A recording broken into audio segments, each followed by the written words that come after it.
Good morning आमी MM ट्रैवल्सर host मली बोलছি।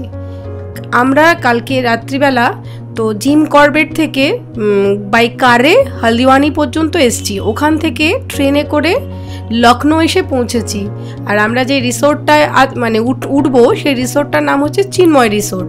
সেখান থেকে আমরা লখনৌ পুরো শহরটা দেখব, তার সাথে সাথে আপনারাও দেখবেন। এটা হচ্ছে লখনৌর চিন্ময় রিসর্ট। এখানে আমরা এখন চেক ইন করতে যাচ্ছি। আমরা লখনৌতে 325 নম্বর রুম চিন্ময় রিসর্টে আছি। এটা হচ্ছে কাভার্ড ওয়ার্ডরোবগুলো দেখুন, নিচে একটা ফ্রিজও আছে।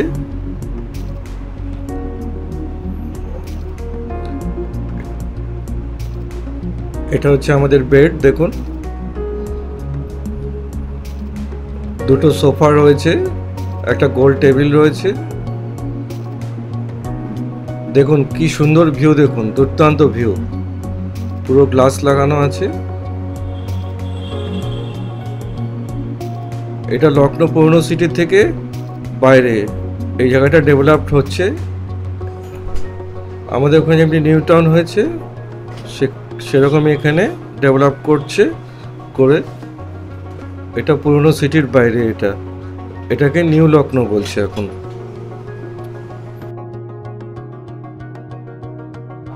আমরা এখন বেরোচ্ছি লখনৌ সাইট সিন দেখার জন্য। আপনার সঙ্গে থাকুন, দেখুন, আমরাও দেখছি, আপনাদেরকেও দেখাই। এটা হচ্ছে আমাদের হোটেল চিন্ময়ের এন্ট্রেন্স। এটা দেখুন, চারদিকটা দেখুন কত সুন্দর। আমরা গাড়ি নিয়েছি সাইট সিন করার জন্য। এই গাড়ি 2500 টাকা ভাড়া নিয়েছে, 2500 টাকা। সারাদিন আমাদেরকে ঘোরাবে, ঘুরিয়ে এখানে নিয়ে আসবে। আপনার শুভ নাম? শুভম সিং। শুভম সিং হচ্ছে আমাদের ড্রাইভারের নাম। এই শুভম সিং এর সঙ্গে আজকে আমরা সাইট সিন করতে যাচ্ছি। ওই আমাদেরকে সব দেখাবে। আমাদের এরিয়াটা দেখুন, রিসোর্টটা কিরকম সুন্দর সিনারি দেওয়া রিসোর্টটা। এই গেট দিয়ে বেরোচ্ছি আমরা এখন। আমরা প্রথমে বড়া ইমামবাড়া যাব।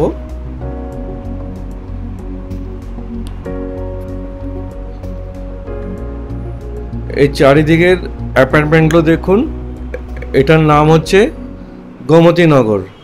এটা নতুনভাবে তৈরি করেছে, যেরকম আমাদের নিউ টাউন যেরকম, এটা প্ল্যান্ড সিটি, পুরো সুন্দরভাবে গভর্নমেন্ট থেকে তৈরি করেছে। এটা দেখুন কত সুন্দর গাছ মাঝখানে দেওয়া, চারিদিকে সবুজায়নটা বজায় রেখেছে, এবং সাইড দিয়ে আলাদা রাস্তাও আছে। এবার রাস্তাটা দেখছেন কিরকম সুন্দর হাইওয়ে। এই রাস্তাটা সোজা অযোধ্যা পর্যন্ত চলে যাচ্ছে। এই পাশ দিয়ে যাচ্ছে আম্বেদকর পার্ক। এটা এত সুন্দর বানিয়েছে, এটা মায়াবতীর আমলে বানিয়েছে। এটা প্রাক্তন মুখ্যমন্ত্রী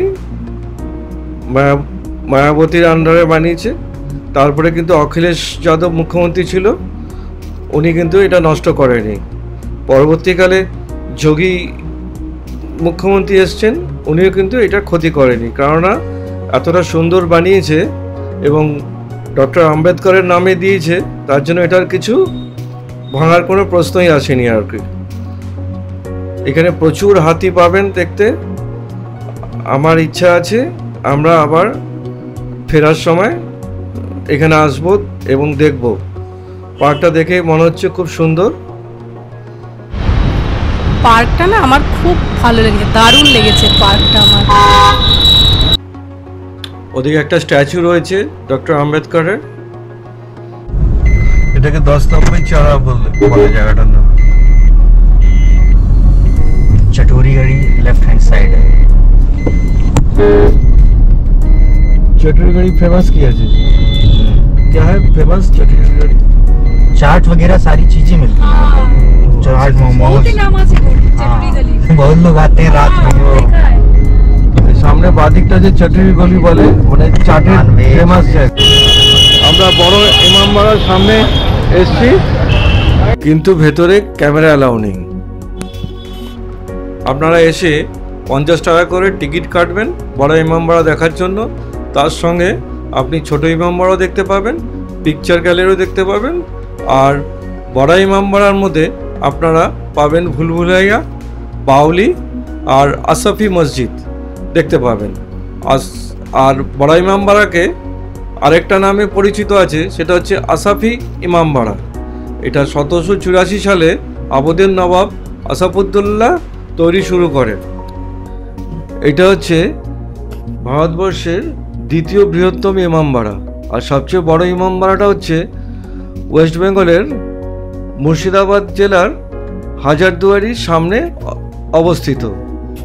1784-85 সালে প্রচণ্ড দুর্ভিক্ষ চলতে থাকে, মানুষের কোনো ইনকাম ছিল না সেই সময়। তখন নবাব আসাফুদ্দৌলা উনি এই ইমামবাড়া তৈরি করা শুরু করে।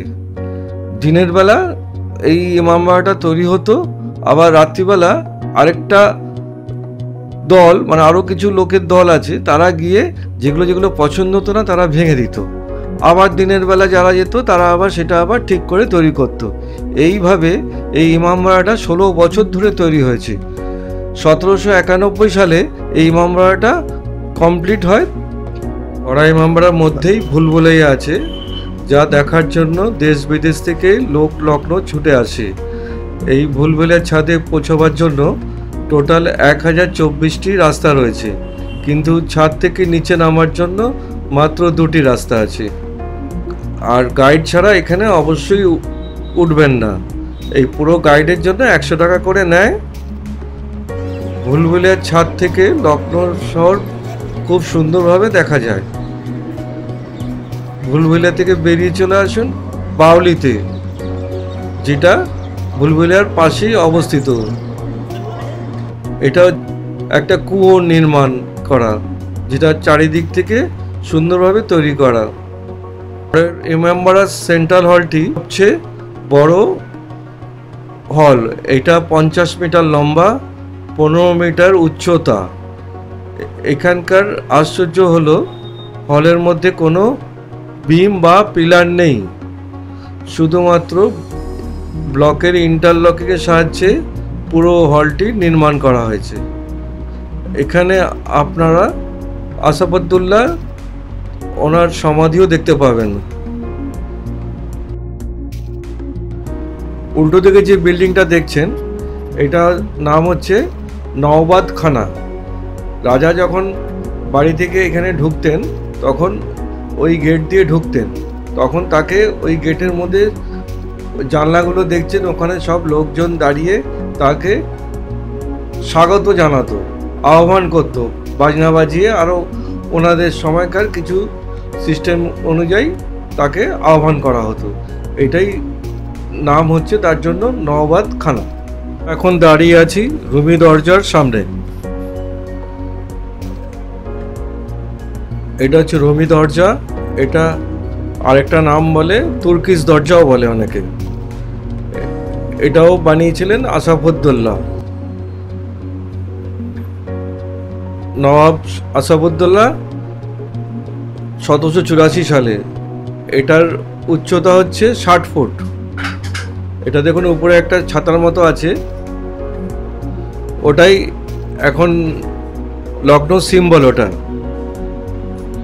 এই গেটটা যখন বানানো হয়, এটা ইরানের একটা গেটের নকশা অনুযায়ী বানানো হয়। এরা সব এই নবাবরা সবাই ইরান থেকে এসছে, ইরানেরই বংশধর এরা। সেই জন্য ওই ইরানের ওই গেটের নকশা অনুযায়ী বানানো। রুমি দরজাটা এখানে মেনটেন্স চলছে, সেই জন্য পুরোপুরি রুমি দরজাটা দেখানো যাচ্ছে না। তার জন্য আপনাদের একটু অন্য ছবি দিয়ে ওটা দেখানো হচ্ছে। এই দরজার যে ডিজাইনটা, এটা রানীর নলক্কা হারের ডিজাইন করা। আর এটা এই পাশ দিয়ে দেখুন একতলা দেখা যাচ্ছে, কিন্তু ওই পাশ দিয়ে যখন দেখলাম তখন 4 তলা দেখা যাচ্ছিল। আর এই গেটটাই গদ্দর সিনেমাতে যেটা সানি দেওল অভিনয় করেছিল, এই পাশটা ইন্ডিয়া দেখিয়েছিল, ও পাশটা পাকিস্তান দেখিয়েছিল। এই যে গেটের এটা যে ডিজাইনটা সামনে, এই যখন এখানকার যে চিকেনকারি কুর্তি যে খুব ফেমাস আছে, মানে চিকেনকারি কাজ, তারপর এটার ডিজাইন দিয়েই তৈরি হয় আর কি।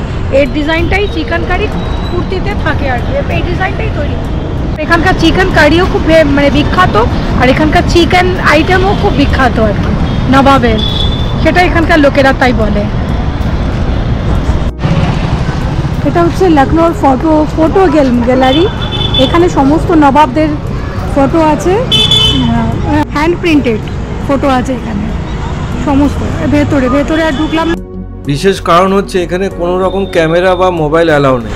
আর এটা হচ্ছে ঘন্টাঘর, একমাত্র এটাই ব্রিটিশরা বানিয়েছিল লখনৌতে, আর বাকি সমস্ত হচ্ছে নবাবদের বানানো। এই বড় ইমামবাড়ার পাশেই ছোট ইমামবাড়া, আর বাকি রুমি দরজা, তারপরে এই মিউজিয়াম, আর ওই একটা তালাব আছে, এগুলো সবই এই টোটো করে আমরা ঘুরছি। তার ভাড়া 100 টাকা নিয়েছে ওনারা। এটা হচ্ছে ছোট ইমামবাড়া, এটা বানিয়েছিলেন মোহাম্মদ আলী শাহ, 3য় আবাদের রাজা। উনি বানিয়েছিলেন 1838 সালে। এটা শিয়া মুসলিমদের ধর্মসভা, এখানে কিন্তু নামাজ পড়ার জন্য নয়। আর এর ভিতরে ওই উনি আর ওনার মায়ের এখানের ভিতরে কবরস্থান রয়েছে। উনি আগেই বলে গেছিলেন যে এখানে আমার মা আর আমার কবরস্থান পাশাপাশি হবে, সেই জন্য এটা ছোট ইমামবাড়া বলে। আর ওদিকে দুদিকে দুটো গেট করা আছে, 3 দিকে গেট করা এই রাস্তাটা। এটা হচ্ছে শাহী তালাব, এটা মোহাম্মদ আলী শাহী বানিয়েছিলেন তাদের স্নানের জন্য। এটা এখন ফাউন্টেন হয়ে গেছে, সন্ধ্যাবেলা লাইট অ্যান্ড সাউন্ডের শো হয়। আর কি বিশাল তালাব বানিয়েছে দেখুন, যে স্নানের জন্য 1838 সালে। দেখো রাজারা তাদের স্নানের জন্য কত টাকা খরচা করেছে বলো, এটা ভাবা যায় আজকালকার দিনে? হ্যাঁ অবশ্যই, স্নানের জন্য তোরা করবে না, ওটা তো নবাব, তাহলে আর বলে কেন নবাব না? নবাব বানিয়েছিলেন এটা স্নানের জন্য। লখনৌতে এখানে আমরা এসে হোটেলে ইদ্রিস বিরিয়ানি নাম, এখানে দুজনে দুটো বিরিয়ানি খেলাম, আর মটন কোরমা সঙ্গে 2টো রুটি খেলাম। এটা এত সুন্দর খেতে, মানে আমি ধারণা করতে পারিনি যে এত ভালো খেতে হয়। এখানে আমার ছেলে আসতে রেকমেন্ড করেছিল, কারণ ছেলে সোশ্যাল মিডিয়ায় দেখেছে অনেক স্টাররা এসে এখানে খেয়েছে এবং বক্তব্য রেখেছে, সেটা দেখে আমাকে রেকমেন্ড করেছিল। ও সকালে খেয়ে গেছিল, তার জন্য আমাকে আরও বিশেষ করে আসতে বলেছিল। আমরা এখন চকবাজার যাচ্ছি, ওখানে চিকনের মার্কেট আছে, সেইখানে ঘুরবো, আর মলি কিছু হয়তো কিনবে, সেই জন্য যাওয়া হচ্ছে। আর এখানে ইদ্রিস বিরিয়ানিতে যে খেলাম আমরা, সেখানে 160 টাকা করে বিরিয়ানির দাম নিল, আর মটন কোরমার দামও 160 টাকা করে প্লেট, আর রুটি 12 টাকা পিস নিয়েছিল। দাম অনুযায়ী কিন্তু খুব কম, কিন্তু খাওয়ার মান অনুযায়ী কিন্তু খুব ভালো ছিল। মানে লখনৌতে খুব ভালো খেলাম এই জায়গাটাতে। এই চকবাজারে আমরা ঢুকছি, এখানে কৃষ্ণা সুইটসের পাশের দিয়ে গলির মধ্যেই চিকন কাপড়ের সব পুরো মার্কেট আছে এখানটাতে। এটা হচ্ছে মালাই মাখনের দোকান, দেখুন পরপর সব মালাই মাখনের দোকান। এই মালাই মাখন শীতকাল ছাড়া পাওয়া যায় না, কারণ দুধটাকে খোলা আকাশের নিচে রাখতে হয় রাত্রিবেলা, ওই ওশ পরে সেই দুধ দিয়ে মালাই মাখন তৈরি হয়। এটা খেতে এত সফট লাগে, মানে মুখের মধ্যে গলে যায়, এই টেস্ট আলাদা। এটা আমরা বেনারসও খেয়েছিলাম, ওই শীতকালের সময় ছাড়া অন্য সময় কিন্তু পাওয়া যায় না, আর খুব হালকা খেতে। এটাই সেই চক মার্কেট। এইখানে এই রাধেলাল পরম্পরা মিষ্টির দোকানের পাশ দিয়ে যে গলিটা ঢুকে গেছে, এই গলির মধ্যেই দুদিকেই সমস্ত চিকন কাপড়ের সব দোকান, চুড়িদার থেকে শাড়ি থেকে আরম্ভ করে পাঞ্জাবি সবই পাবেন। হচ্ছে রাধেলাল পরম্পরা মিষ্টির দোকান, এর ভিতর ঢুকেছি আমরা। এই শন হালুয়া নিয়েছি আমরা, সেটা খাচ্ছি। অদ্ভুত খেতে, খুব সুন্দর টেস্ট, পুরো ঘিয়ে ভর্তি।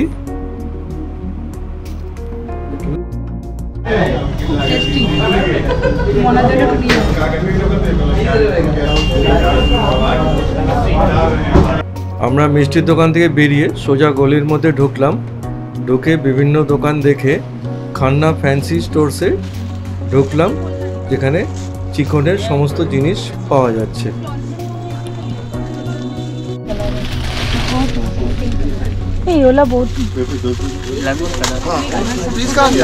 इसीलिए वाला हम लोग बोला नहीं। ऐसा लाइट वाला दिखाइए, ऐसा लाइट वाला। इधर 40 साइड में दिखा दीजिए, 52 वही कलर में आपका काम बढ़ेगा, मेरे को 40 नहीं आता। कितना बोले? इसका नेक डिफरेंट है, इसका नेक डिफरेंट है, लॉक सेम ही है। এটা ভালো লাগে, এটা না ये अच्छा लग रहा है। तो नाइट है। हाँ একটা শাড়ি দেখছি এখন। पूरे ऑल ओवर रेशम थ्रेड वर्क है, पूरा फुल हैंड वर्क है। With blouse sari 6.5 metre, 6.5 metre পুরো হাতে কাজ। 3500 की रेंज है। लोग यहाँ पर आया था, इसीलिए बहुत ही अच्छा है दादा। दादा अच्छा है, दादा कमती भी कर दिया। बहुत कम। थोड़ा एड्रेस बोल दीजिए आपका। ये हमारा चौक गोल दरवाजा, सराफा बाजार, लखनऊ। आपका टोटल अपनी मैन्युफैक्चरिंग और होलसेलिंग का काम है। दुकान का नाम है खन्ना फैंसी स्टोर। हाँ ঠিক আছে। মিডিয়াম স্মল আসবেন, এখানে অনেক ভালো ভালো পাওয়া যায় এবং দামও খুব রিজনেবল আছে, দেখে নেবেন। जो कपड़ा है स्ट्रेचेबल আমরা অনেক কিছু নিয়েছি, ম্যাডাম তো অনেক কিছু দিয়েছে, वो हमारे जैसा है। মোটামুটি একটু বার্গেনিং করে ঠিকঠাকই দিয়েছে, অল্প বিস্তর বার্গেনিং হয়। और तो काट दिया है हमने। अच्छा ঠিক আছে, इसलिए बोला है, ঠিক আছে দাদা। जाने से तो ठीक है। हो जाए। লখনৌতে আসার জন্য ভারতবর্ষের সমস্ত জায়গা থেকেই ট্রেন আছে। আমাদের হাওড়া থেকে, শিয়ালদা থেকেও লখনৌ ট্রেন যায়। লখনৌর ভাড়া হচ্ছে স্লিপার ক্লাসে 525 টাকা, থার্ড এসিতে ভাড়া হচ্ছে 1380 টাকা, আর সেকেন্ড এসিতে ভাড়া হচ্ছে 1965 টাকা। লখনৌ এরোপ্লেনেও সঙ্গেও কানেক্টেড আছে। এরোপ্লেনের ভাড়া মোটামুটি 4 থেকে 5 হাজার টাকা মতো পড়ে যায়। লখনৌতে থাকার জন্য আপনি 1000 টাকা থেকে রুম ভাড়া থেকে শুরু পাবেন। এবার যেরকম হোটেলে থাকবেন, যেরকম হোটেলে 5000, 6000, 7000, 10,000 টাকা পর্যন্ত আরও বেশি দামেরও হোটেল আছে। তবে 1000 টাকায় মোটামুটি ভালো হোটেল পেয়ে যাবেন। যদি আপনাদের এই ভিডিওটা ভালো লেগে থাকে তাহলে লাইক করবেন, শেয়ার করবেন এবং অতি অবশ্যই কমেন্ট করে আপনাদের মতামত জানাবেন। খুব ভালো থাকবেন, নমস্কার।